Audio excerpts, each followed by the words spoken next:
Pemerintah melakukan pemotongan besar-besaran terhadap anggaran kementerian dan lembaga. Muncul kekhawatiran operasional kementerian dan lembaga akan terganggu, belum lagi pelayanan publik yang semakin tersendat. Di sisi lain, anggaran DPR dan Kementerian Pertahanan justru aman dari potongan. Sore ini kita akan membahasnya dengan juru bicara Partai Gerindra Wihadi Wianto dan pakar kebijakan publik Trubus Rahadiansyah. Selamat sore Bapak-Bapak.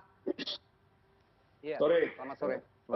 Baik, saya ke Pak Wihadi terlebih dahulu ya. Pak Wihadi, anggaran kementerian dan lembaga dipangkas besar-besaran. Sebenarnya pemangkasan ini dialihkan untuk apa sih?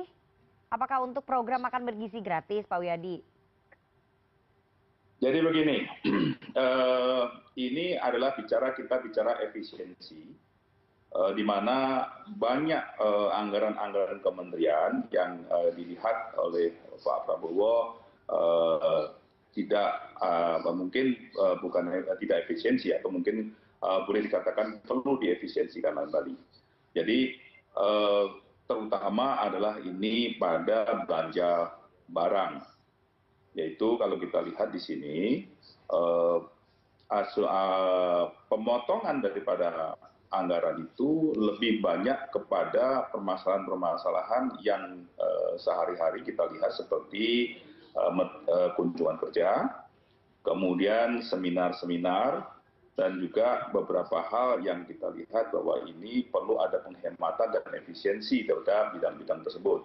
Jadi ini salah satu hal yang memang dipotong atau diefisiensikan. Nah kemudian kalau kita lihat program Pak Prabowo adalah program makan bergizi gratis. Program makan bergizi gratis sendiri sebenarnya sudah mempunyai anggaran 71 triliun. Nah kemudian kalau kita melihat saat ini memang program daripada makanan bergizi itu adalah program quick win daripada Pak Prabowo. Nah kemudian kalau kita melihat apa yang terjadi bahwa program makan bergizi ini mendapat sambutan dari mata masyarakat dan semua dengan 71 triliun kalau dihitung memang ada kekurangan. Nah disinilah memang ada penambahan untuk makanan bergizi yang dimana kita melihat bahwa pemberian makan bergizi ini dalam 1 tahun ini akan bisa terselesaikan karena sebenarnya makanan bergizi ini akan dilakukan secara bertahap. Nah inilah salah satu hal kenapa alasan-alasan perlu ada efisiensi. Nah efisiensi ini sendiri sebenarnya daripada kinerja daripada ASN karena kita melihat bahwa kunjungan kerja yang mungkin kita lihat bahwa tidak semua, artinya tidak semua kunjungan kerja tidak boleh tidak, tetapi di sini ada efisiensi mana memang harus melakukan kunjungan dan mana yang tidak perlu dengan kunjungan. Karena kalau kita melihat dari masing-masing pengeluaran atau masing-masing belanja daripada KL itu ada hal-hal yang memang perlu dihemat dalam hal ini dan perlu juga ini adalah untuk kepentingan rakyat. Jadi disinilah kebijakan Pak Prabowo adalah kebijakan bagaimana ini untuk rakyat. Karena kita melihat dengan makanan bergizi itu kita mengharapkan siklus ekonominya berjalan juga. Gitu kan. Tadi kalau Anda katakan bahwa anggaran yang dipangkas itu adalah anggaran perjalanan dinas, tapi pada kenyataannya Pak Wihadi, yang dipangkas itu bukan hanya anggaran perjalanan dinas, karena nilainya cukup banyak, cukup fantastis loh Pak Wihadi. Jadi memang saat ini saya memberikan adalah hal yang memang perjalanan dinas. Karena perjalanan dinas itu adalah 44 triliun.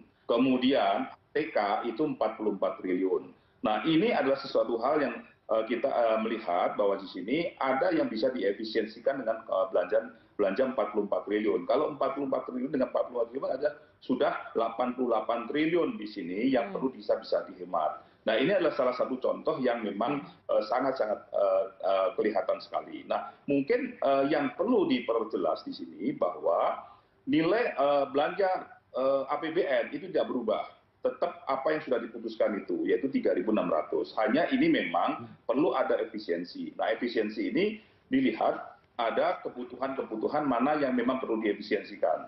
Nah salah satu halnya mungkin yang dalam hal ini banyak hal yang mungkin membuat KL itu kebingungan adalah karena dalam bentuk Kementerian Keuangan itu dalam bentuk gelondong. Nah ini yang disampaikan kepada DPR, tidak per item program. Nah ini per item program ini tentunya perlu ada penyisiran kembali, bukan berarti bahwa kalau dipotong 70%, semuanya 70% dipotong semua tidak. Tapi ada dalam program itu yang mana yang dipotong dan mana yang tidak dipotong. Nah ini memang perlu ada lebih lanjut lagi nanti item-itemnya mana saja yang akan dipotong. Nah ini nanti DPR akan meminta kepada Menteri Keuangan untuk memperjelas kepada KAI. Baik.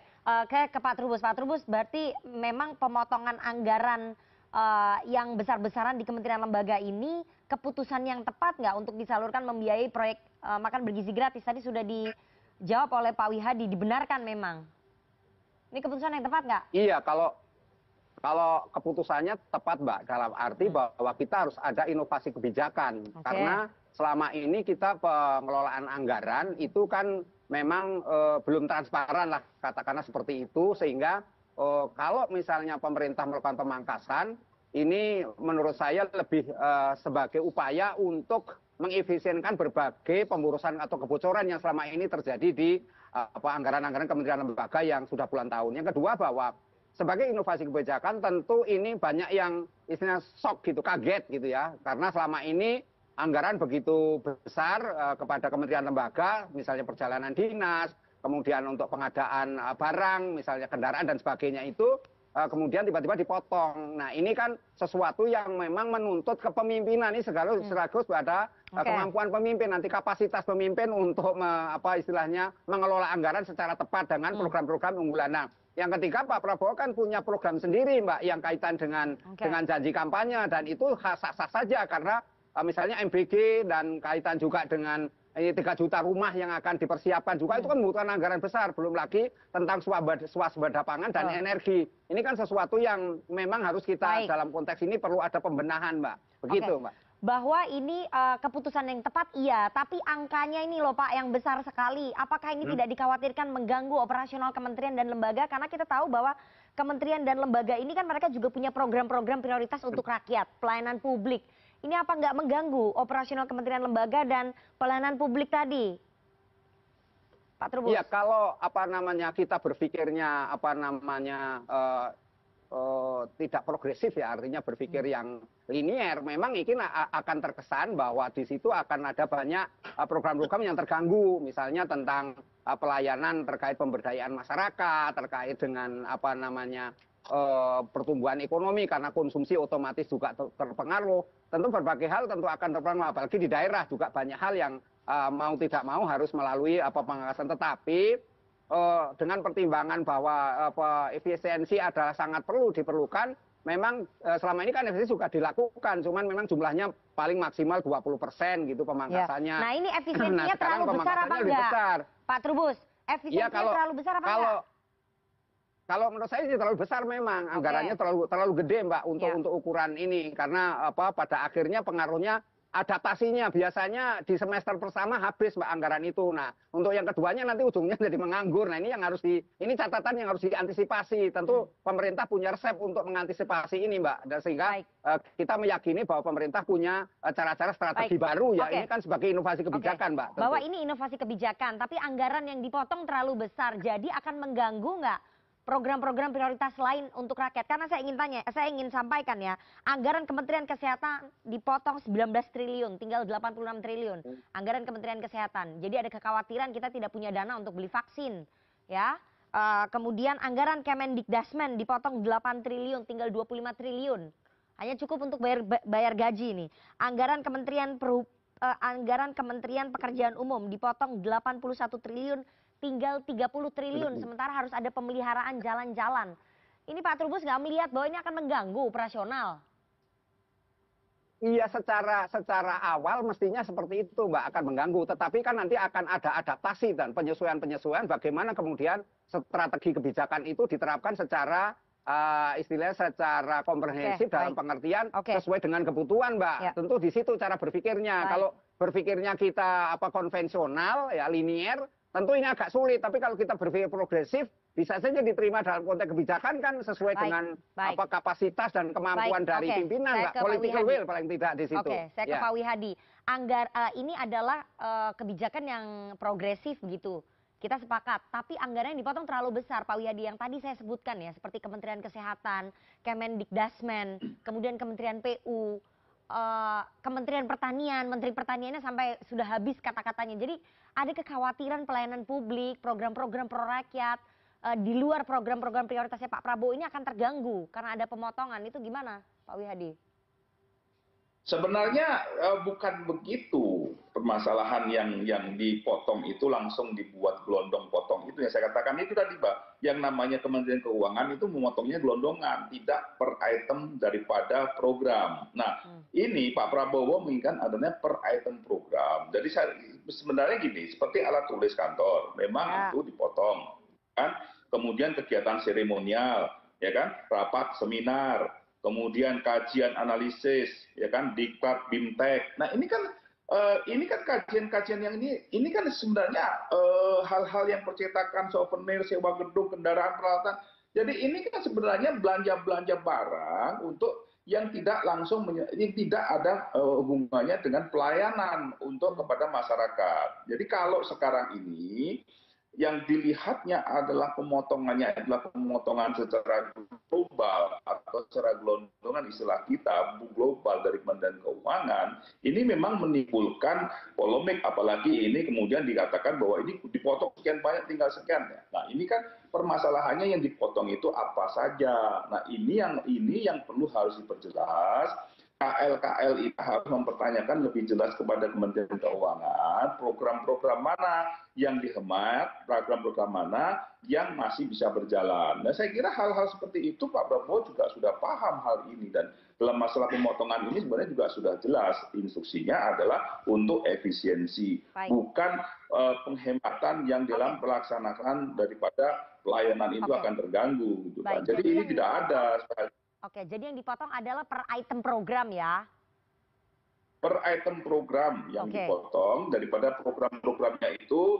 Misalnya program ini sudah ada redundant, sudah ada program yang lain juga sama. Misalnya ini ada satu program perawatan jalan misalnya, tapi ada juga istilahnya mereka membuat programnya lain lagi, tapi sebenarnya perawatan jalan juga. Ini kan pengulangan program gitu kan. Nah inilah yang namanya pengulangan program ini yang seringkali yang kelihatan di sini, maka di sini akan diturunkan. Jadi ini kan sebenarnya Pak Prabowo kan sudah menseleksi sampai ke satuan 9, artinya kan sudah jelas semua. Berarti kita ada program yang sama, tujuannya yang sama. Nah inilah.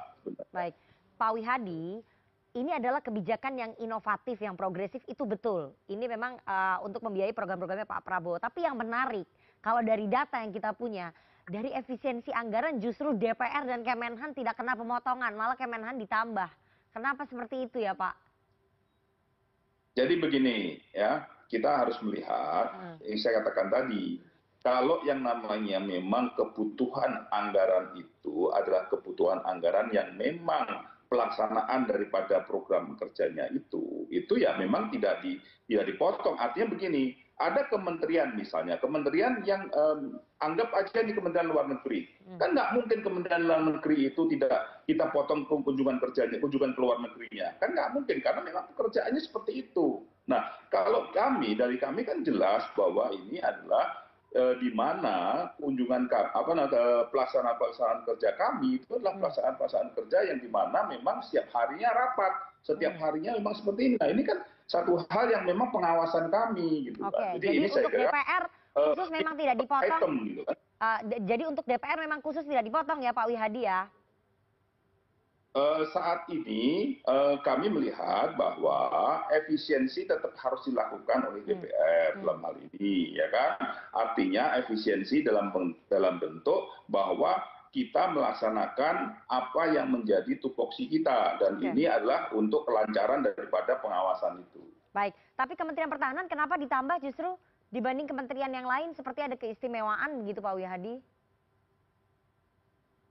Jadi begini, ini kan ada permasalahan yang mungkin ada anggaran lama yang di mana anggaran pengadaan alutsista ini kan cukup multi year, artinya kan tidak bisa dipotong. Nah kalau sudah ini berjalan kan nggak mungkin kita potong lagi, kan? Sehingga ini kan ikut mengikuti apa yang sudah terjadi itu. Oke, Pak Wihadi, jadi lebih penting pengadaan alutsista ketimbang pengadaan vaksin di Kementerian Kesehatan, begitu ya? tidak ada yang mengatakan pengadaan vaksin itu merupakan potongan di sini karena tidak ada dalam item. Kesehatan dipotong 19 triliun. Item daripada program tersebut itu sudah diperjelas item-item produk mana yang item-item daripada program mana yang dipotong gitu kan. Jadi saya kira nanti Kementerian Keuangan akan lebih memperjelas lagi mana saja yang akan dipotong. Baik, ke Pak Trubus. Pak Trubus, kita sepakat bahwa kebijakan ini progresif dan inovatif begitu ya. Perlu ada adaptasi, tapi kemudian masyarakat menjadi punya pikiran yang kurang baik begitu ya, ataupun curiga ketika ada kesan tebang pilih saat DPR dan Kementerian Pertahanan tidak turut dipotong. Ini gimana ini Pak Trubus? Iya, ini memang apa namanya sudah banyaklah beredar di publik pertanyaan itu. Artinya seolah-olah bahwa pemerintah ini kesan diskriminatif gitu ya, diskriminatif.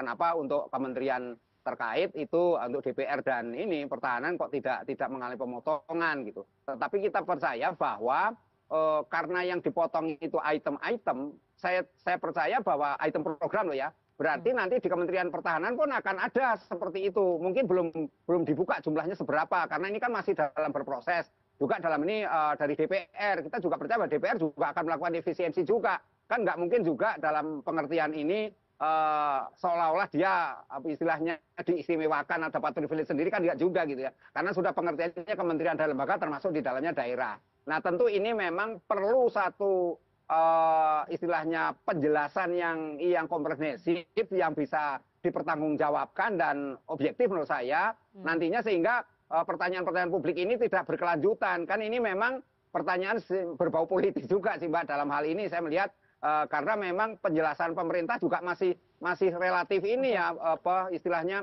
belum transparan betul gitu loh Mbak. Artinya belum detail sehingga saya sendiri juga berpikir kenapa terjadi seperti itu gitu ya. Yang artinya kalau memang dipotong aja semuanya. Kenapa ada dua hal yang tidak dipotong, bahkan pendidikan yang selama ini menjadi pokok pun akhirnya ikut dipotong juga gitu loh Mbak. Jadi saya pun berpikir pada tataran itu, tetapi kemudian kalau kita dalami lebih jauh, mestinya ada tanggung jawab akuntabilitas dari DPR dan Kementerian Pertahanan nanti untuk menunjukkan bagian mana yang harus ikut dipotong juga gitu loh Mbak. Ke Pak Trubus lagi ya, Pak Trubus, ada kekhawatiran jika efisiensi ini dilakukan, maka akan menciptakan celah korupsi yang lebih masif di kalangan ASN. Peluang itu terbuka nggak menurut Pak Trubus? Kalau peluang tetap terbuka karena ini persoalan di ASN itu kan apa namanya istilahnya pengawas internal pemerintah itu lemah Mbak selama ini. Jadi kalau nanti apa namanya pengawas internal pemerintah itu bisa ditegakkan gitu punya kapasitas lebih jauh, saya rasa ini apa namanya bisa meskipun orang akan mengatakan bagaimana namanya ASN mengontrol ASN istilahnya jeruk minum jeruk nggak akan mungkin terjadi itu. Tetapi dalam prakteknya mesti ada satu pengawasan yang ketat dan law enforcement yang harus ditegakkan karena memang celah-celah itu sangat terbuka. Artinya apa? Karena pada kebiasaan yang sudah berlangsung sejak Indonesia merdeka sampai hari ini, birokrasi kita kan sangat korup sehingga memang publik menilai bahwa apapun dipangkas ini tujuannya ujung-ujungnya juga akan ada perilaku korupsi yang lebih besar lagi. Tentu ini kan suatu hal yang perlu diuji karena ini kebijakan inovatif dan progresif. Tentu dalam hal ini perlu pertanggungjawaban yang lebih holistik ya dari apa namanya pimpinan dalam ini nanti pemerintah harus mempertanggungjawabkan betul. Jangan sampai kemudian ini munculnya nanti banyak perilaku korupsi yang dilakukan oleh ASN yang kemudian istilahnya sami mawon tidak sama berbeda dengan sebelumnya. Nah ini yang harus juga dicegah dalam hal ini. Tentu kita akan menegakkan dalam konteks partisipasi publik ya sepanjang ikut mengawasi di situ Mbak. Baik, jadi fungsi pengawasannya harus dikuatkan. Tapi ini agak berat karena anggarannya dipotong Pak Wihadi. Jadi potensi ASN untuk melakukan praktik korupsi akan besar ketika anggaran di kementerian atau lembaganya dipotong. Jadi fungsi pengawasannya harus diperkuat. Ini gimana nih Pak Wihadi? Ya sekarang korupsi yang model bagaimana? Karena kan kita melihat dalam hal ini bahwa justru ada efisiensi yang dilakukan di mana untuk yang namanya misalnya kunjungan kerja ini kan tidak dipotong ya. Kunjungan kerja dipotong, seminar dipotong. Justru hal-hal ini justru memperkecil apa yang dinamakan adanya penyelewengan pada saat dilakukan misalnya pengadaan itu. Nah ini kan salah satu hal yang tidak membuat tidak membuat daripada opportunity lagi untuk adanya korupsi justru karena ini kan tidak ada lagi yang efisiensinya semua benar-benar kebutuhan yang dilakukan oleh ASN ini sesuai dengan kebutuhan gitu kan. Kalau kemarin justru kalau kita melihat adanya inefisiensi ini justru banyak yang kita lihat hal-hal yang mungkin kebutuhan-kebutuhan yang seharusnya tidak diperlukan tetapi dilakukan pengadaan. Nah ini kan salah satu hal yang mungkin kita lihat seperti itu. Tapi bagaimanapun juga kalau kita mengenai masalah pengawasan tetap fungsi pengawasan tetap berjalan. Saya kira tidak ada pengaruh daripada fungsi pengawasan dengan tidak ada dengan anggaran pemotongan anggaran ini karena efisiensi anggaran ini kan efisiensi untuk belanja barang bukan bagaimana kita dengan cara seperti ini tidak lagi efisien untuk pengawasan. Oke. Baik, kita berharap bahwa inovasi pemangkasan anggaran ini betul-betul bisa menjadi inovasi ya. Dan efisiensi ini bisa digunakan sebaik-baiknya untuk membiayai program-program lain. Dan kita berharap bahwa pelayanan publik dan program-program pro-rakyat lainnya tidak terganggu. Nanti waktu yang akan menjawab. Terima kasih dua orang narasumber yang sudah bergabung pada sore hari ini. Ada Pak Wihadi Wianto, juru bicara Partai Gerindra, dan juga Pak Trubus Rahadiansyah, pakar kebijakan publik. Saya selalu Bapak-Bapak.